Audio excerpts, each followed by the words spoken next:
Miami's latest transfer portal pickup of defensive back Keionte Scott is valuable for a number of reasons, but here's one we probably haven't talked about enough yet.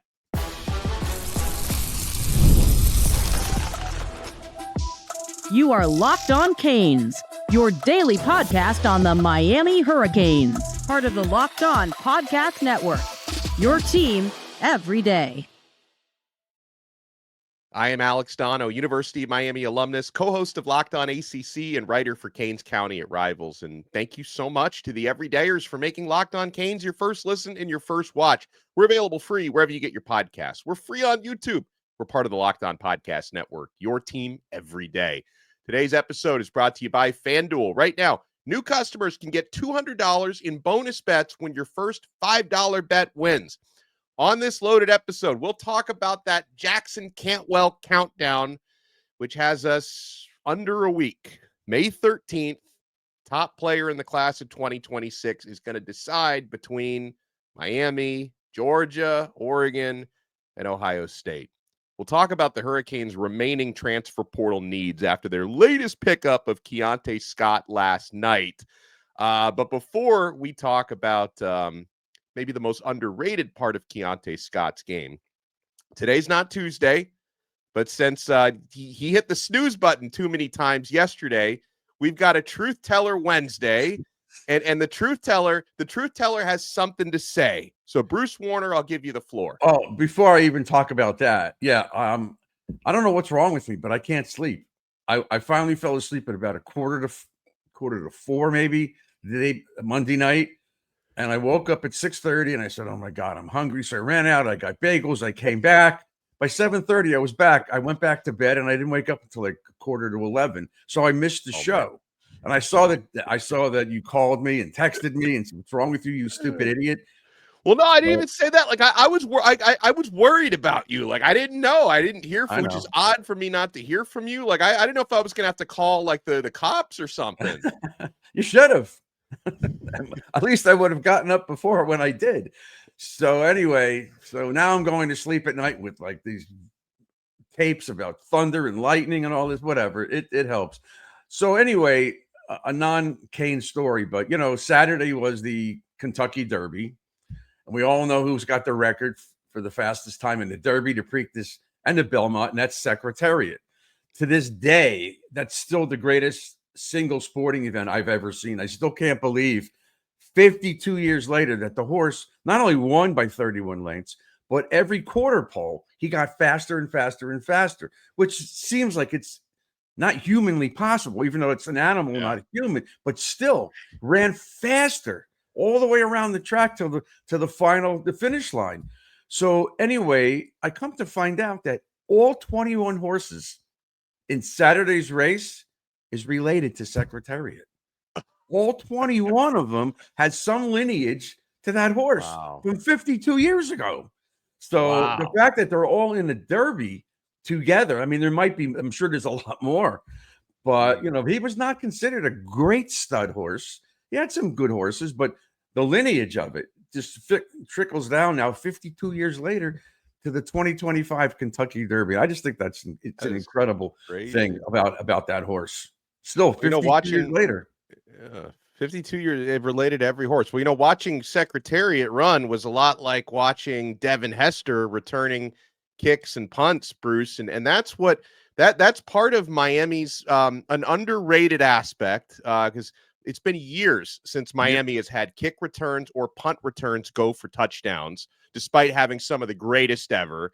Hester, Santana Moss, Duke Johnson, Roscoe Parrish, so many great special teams returners over the years. That's part of Miami's roster that they've seemingly addressed in a big way, right? I mean, they added about a week and a half ago, Keelan Marion, the receiver from BYU, who was first team all Big 12 last year, returned 2 kickoffs to the house. The player Miami just added last night, who's going to be valuable on defense as well. He could be Miami's starting nickel. Keionte Scott formerly played at Auburn, was at Houston before he transferred. He's been in his career an elite punt returner. So I would imagine, Bruce, we're probably going to be seeing Keelan Marion return the kickoffs. and Keionte Scott returning the punts, and maybe we can actually have some difference-making plays now in those Oh, situations. it certainly can't be worse than it's been. So, it's just been like a fair catch, or somebody returns a punt for 3 or 4. Maybe they turn the corner and get 8 or 10 yards, but nothing that's threatening. It just doesn't seem. It also seems like every time they punt now, they're right on top of the return guy in 2 seconds. It's the speed of it. It used to be where someone get the ball and they'd have some room to run. I haven't seen that. You know what? You know what the problem is? All these Australian punters, because they move around and they buy time. So it's like we need some American punters again, so we have some room for returns. Well, yeah, you're right about that. I never thought of it, but they run to the side and then they punt. One of these days, they're going to run to this. I hope they like slip and the ball goes up, like kind of like a Three Stooges cartoon or show. Anyway, all right, let's cut out the nonsense. So yeah, we got two guys. I think both could return. We're still talking about certain pieces missing. I don't think we've gotten the D tackle that we're really looking for, and they've gone after a few guys. I still don't know if we've gotten the home run hitter, because we haven't really gotten the guy that, hey, this person's been on the outside for years and they're really darn good. We're still worried about if Daniels is going to be able to do that.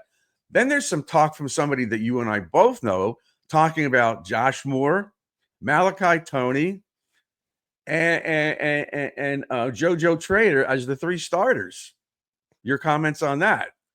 Well, let me ask, I'll give you my comment on it. I talked about it a little bit yesterday, but I wanted to pick your brain on it. So our good friend Gary Furman at Kane Sport, he was asked a question by one of his subscribers: who do you see as the 3 starting receivers? And I'm not knocking it. I'm just a little bit surprised that he's got all these young guys. Joshua Moore, true freshman. He thinks he's going to be a starter. Malachi Toney, and you know what? I watched him in spring. He does look like a starter out there, despite how young he is. Malachi Toney starting in the slot, and JoJo Trader, who had an excellent spring, starting on the outside. So I guess I was just a little bit surprised not to see, CJ Daniels in there, or one of these other guys, Tony Johnson or Keelan Marion, that they picked up, because that's a very young starting receiver room. But again, Bruce, I'm not going to knock it, because especially you look at a guy like Josh Moore. He definitely strikes me as being more mentally and physically mature than a normal true freshman. The guy's like 6'5", 215 plus pounds. He reminds me of Tommy Streeter, just a tall guy. He's got such long strides. You're even with him, and then 2 seconds later or less, he's by you. But again, what's the blocking experience? What's the experience on broken plays? Right. And we really didn't see CJ Daniels in the spring, so we'll see more of him in fall camp, and that maybe turn this around a little bit to put him in the starting lineup. But I don't have a problem with Josh Moore if he's that good. No. I'm not Kevin Beard. I don't know. But I know he did tell me last year that he was worried about JoJo because he was inexperienced. Yeah.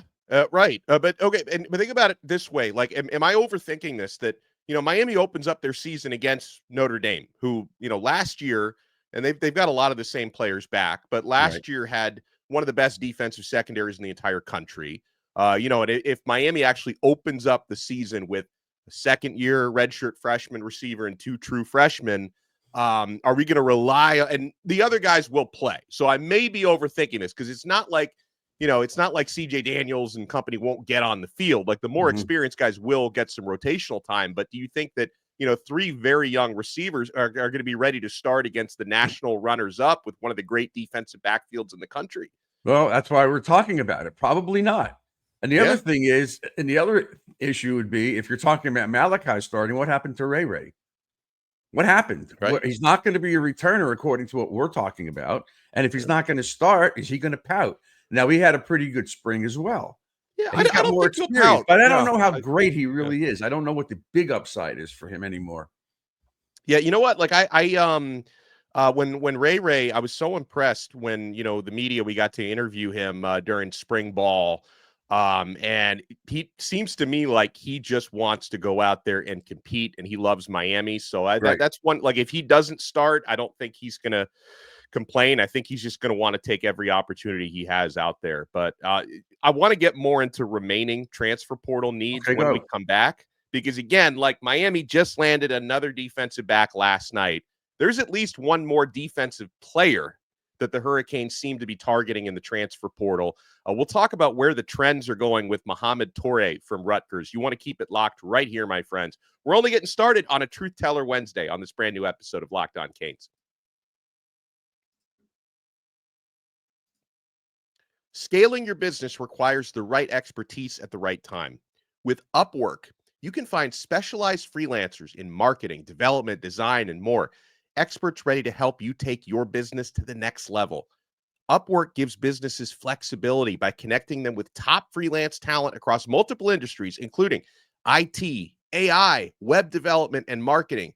Whether you need extra hands for a project or a long-term partner, Upwork makes hiring simple and affordable. If you need help with a marketing campaign, Upwork can connect you with a freelance expert who delivers incredible results. Posting a job is free and simple, and within a day, with multiple qualified candidates, you'll get all these guys to choose from. So instead of hiring full-time, Upwork helps find affordable, top-tier freelancers to scale your business efficiently. Visit Upwork.com right now and post your job for free. That's UPWORK.com,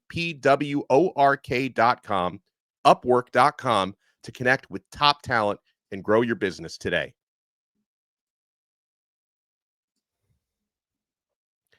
Thank you so much for making Locked On Canes your first listen and your first watch today. For your next listen, make sure you check out Locked On ACC.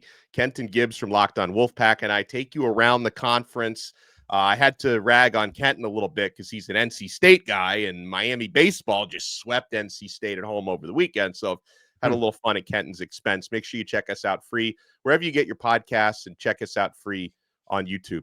All right, so Bruce, maybe this might be the last transfer portal target for Miami is standout Rutgers linebacker Mohamed Toure.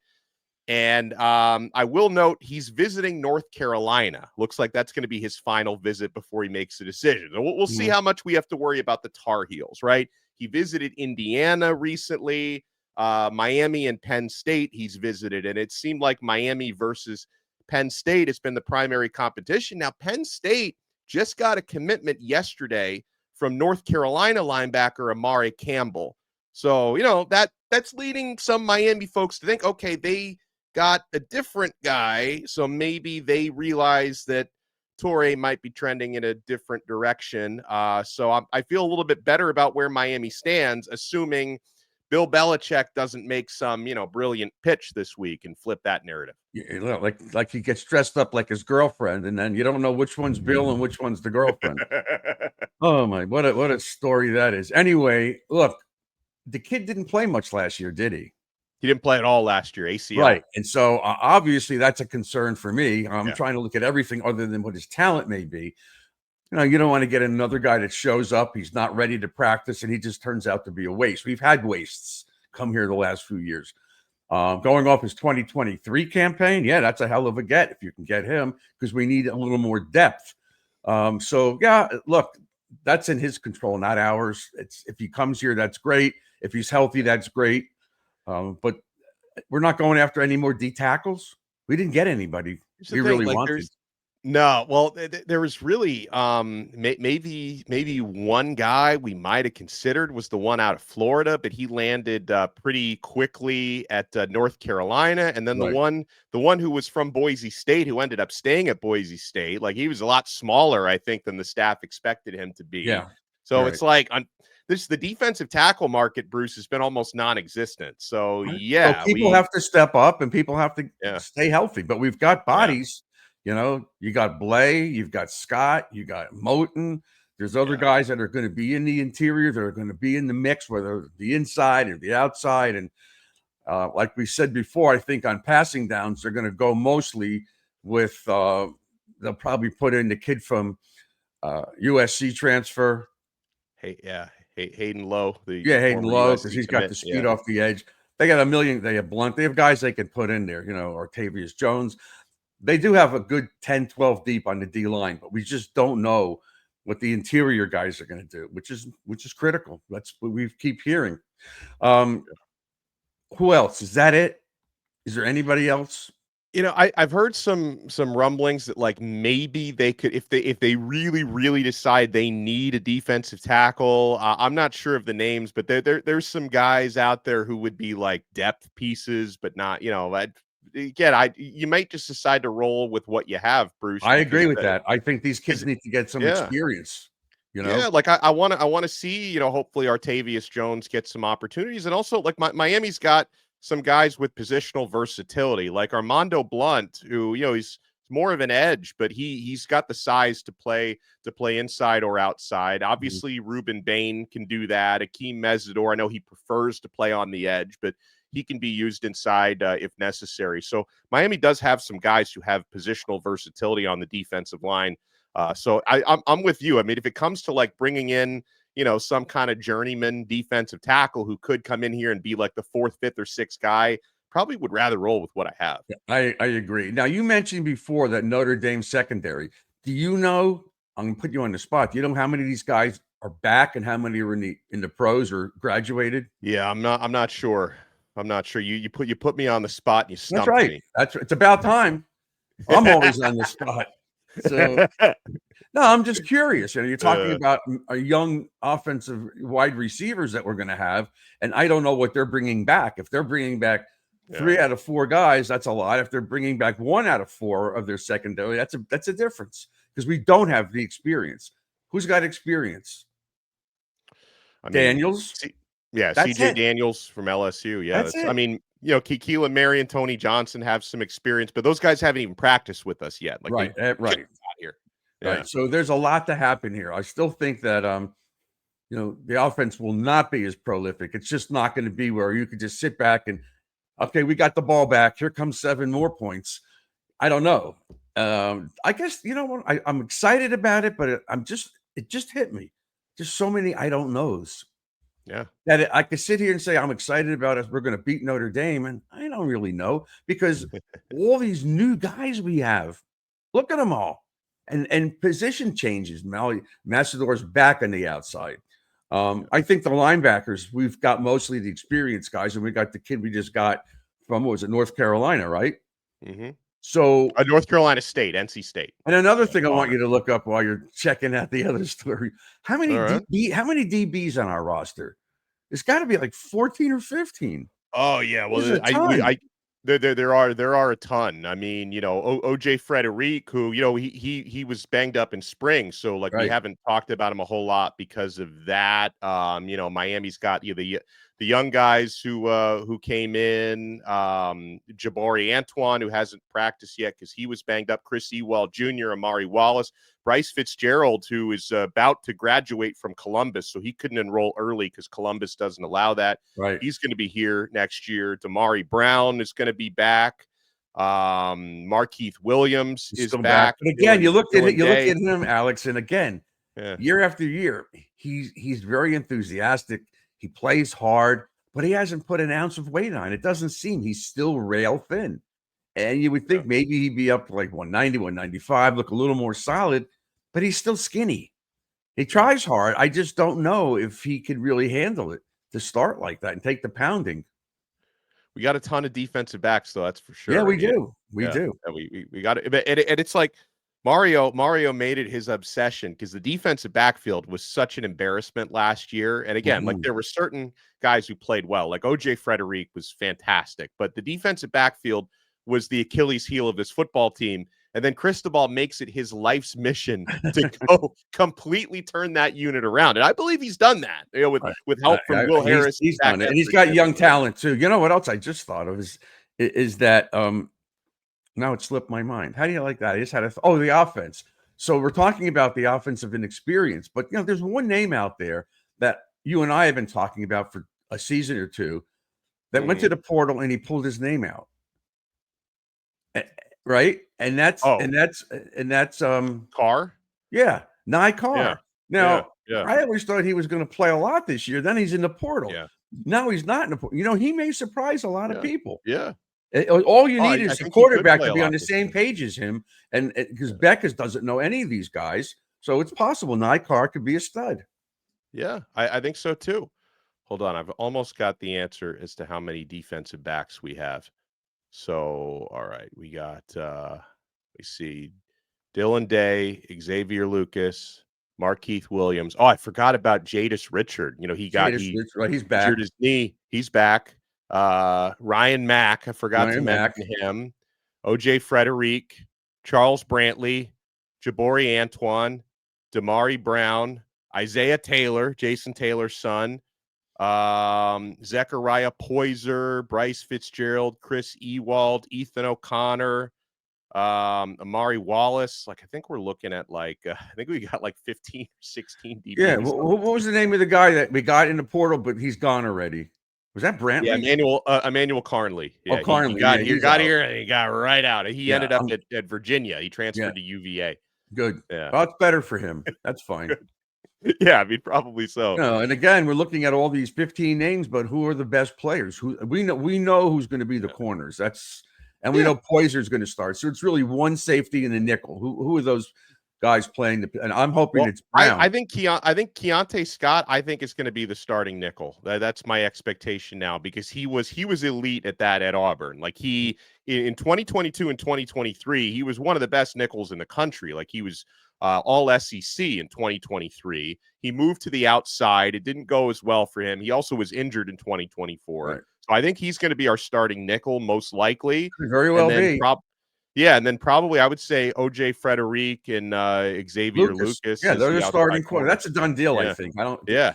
So it's Poyser and somebody, and we'll go. That's it. We'll go from there. Poyser, and it could be Jacoby Thomas from Tennessee. Right, it could be another him one, too. another defensive back. So maybe we got 16 on the roster now, and I think he could be a starter at safety as well. So that's what I'm looking at. But going back to Carr, though, yeah, he's another one. I think he can play a role this year, because, again, like, when he entered the transfer portal briefly, one of the reasons why I was so disappointed was, I mean, I thought he had a really good spring from what I got to watch. Yes. And I'm thinking, like, Carr can contribute this year. So ultimately, I think he decided that was the case, because he ultimately stayed at Miami. Well, yeah, he saw some of these young kids like Josh Moore and Malachi playing really well. And he figured, I'm not going to stay behind these guys. I thought I was going to elevate to have a shot at starting. And he still might, but I don't think so. But still, we don't know anything about Josh Moore other than I've seen some one-handed catches. He looks pretty darn good. You don't want him on the field when they're going to throw the ball to him all the time. So, if he's going to start, he's going to have to not catch the ball all the time. You got to mix it up. Sometimes when you put in a running back, darn well he's getting the ball. You don't want that. But I think that if Moore is that good, and if he's playing with maturity, let him start. I don't care who starts. I just want to win. I'm sure you're the same way. Who cares who plays? Yeah. Just win. Just win. Well, when we come back, is Miami going to win in the recruitment of Jackson Cantwell? I've been waffling on this one this week. I want to get Bruce Warner's take when we come back. You want to keep it locked right here, my friends. We're not done yet on this brand new episode of Locked On Canes. We're not done yet with the NBA playoffs, guys. They're still in full swing. Every single night delivers highlight-worthy performances, major momentum shifts, and can't-miss moments. Whether it's a game-winning shot or a breakout player, there's never been a better time to get in on that action. FanDuel makes it easy to stay in the game before tip-off and live. With player props, performance trends, and same-game parlays, fans have more ways than ever to play smart and win big. Guys, live betting is a game changer. If you're a little bit unsure which way you're going to go when the game starts, maybe if you're, on an NHL playoff game, you see who scores first, and that kind of impacts your bet. NBA, you see who's got that first quarter lead. I'm telling you, FanDuel has so many ways to help you win big. If you're new to FanDuel, it's the perfect time to sign up. Head to FanDuel.com and place your first $5 bet. If it wins, you'll get $200 in bonus bets. Make every moment more with FanDuel, official sports betting partner of the NBA. Thank you for making Locked On Canes your first listen and your first watch. For your next listen, make sure you check out The Portal. Show hosted by Brian Smith, very good friend of this show, recruiting and portal overlord, talks all things transfer portal signings. He was talking about Keionte Scott, who Miami just landed. Make sure you check out The Portal, available free wherever you get your podcasts and available free on YouTube.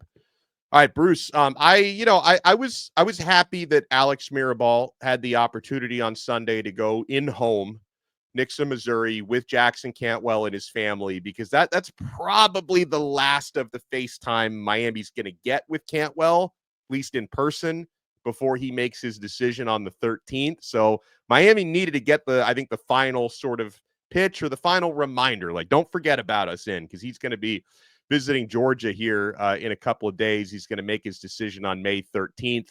How do you feel about the trends for the number one recruit in the class of 2026? Concerned. That's how I feel. I'm concerned. I don't think it's going to happen. I don't know why. I just think he's going to Georgia. I don't know why he would even have considered Oregon, which is when he did, after he was here for a while, with his family, no less. And then he's going to Georgia after the Oregon visit. So it doesn't make me feel good at all. Would I be shocked if he picks Miami? Not really, because he keeps talking about the staff. But I do think that he's not coming here, which is too good to be true. It's not because I have information. It's just too good to be true. And then when I look, I just thought about this during your commercial. What happens after next year? Mauanoa's gone. He's not staying for his senior year. I don't think he's gone after next year. Maybe Bell will leave a year early. I don't know how great of a year he has. So, and this Brockemeyer, he's out after 1 year anyhow. So people are going to have to step up. I don't know whether I don't know if we're ever going to see Okunlola develop, but you got Rodriguez will be back. Then you've got a few other guys that are young guys that need to get out, get the experience. But, if we don't get this guy, we have a few other young guys that committed to us, but they're young. Yeah. They're not experienced guys. So almost like the offensive line, which was the strength the last year and this year, most likely, we'll have suffer a big loss if we don't get any other true 4 or 5-star offensive line, which is what Cantwell is. He's the best. Right.